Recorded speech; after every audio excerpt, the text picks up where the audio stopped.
Ready for some Game of Thrones Season 7 spoilers? No? Too bad. Bend the knee and keep watching, because Game of Thrones' Season 7 premiere was memorable for many things, like Arya Stark's vengeful assault on the Frey family, Daenerys Targaryen finally reaching Dragonstone, Euron Greyjoy declaring himself for Queen Cersei, and Sansa giving Jon Snow some serious sass. But despite all that, Season 7 already sucks. You know why? Because Joffrey's not in it.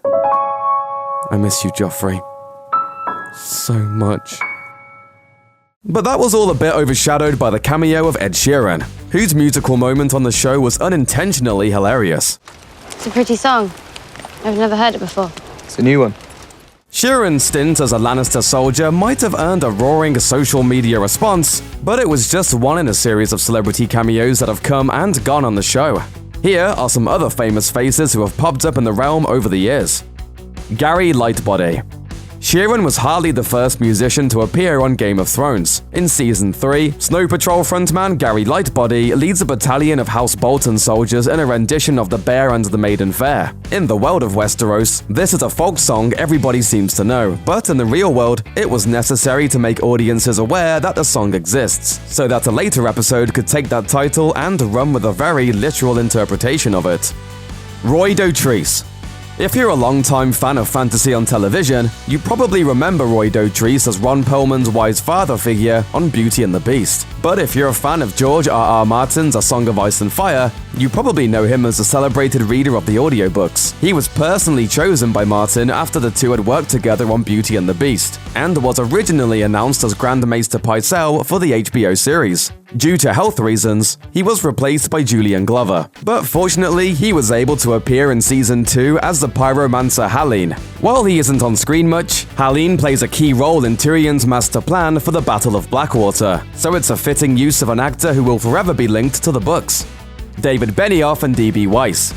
The House of Black and White, where Arya Stark receives her training as a mystical assassin, features an endless hall filled with columns lined with the faces of the dead. Not statues, but the actual faces that have been removed and serve as masks for the faceless men. Naturally, the production design staff who made the faces ended up including people they knew. Most notably, show creators Benioff and Weiss, whose faces occupy adjacent compartments that receive a bit of camera time. Mastodon.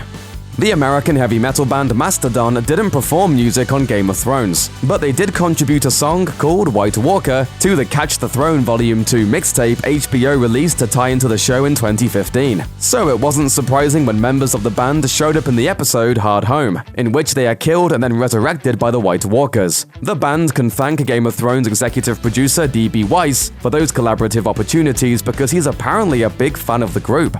George W. Bush.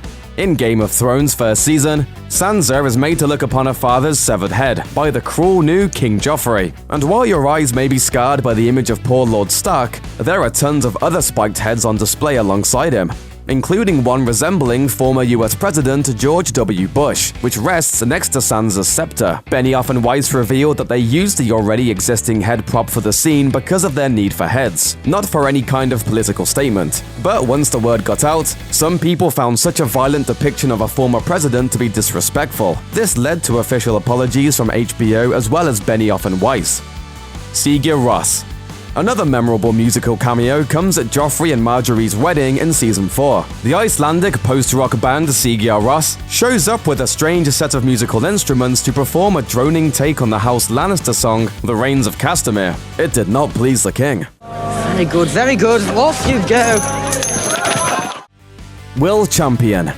In one of the most chilling episodes of the entire series, Coldplay drummer Will Champion joined the cast to bang the drums in the halls of the twins before all hell broke loose. He's shown merrily thumping away as Edmure Tully and his new bride are sent to their wedding bed, blissfully unaware of the Red Wedding massacre that's about to go down. That is a very strange custom.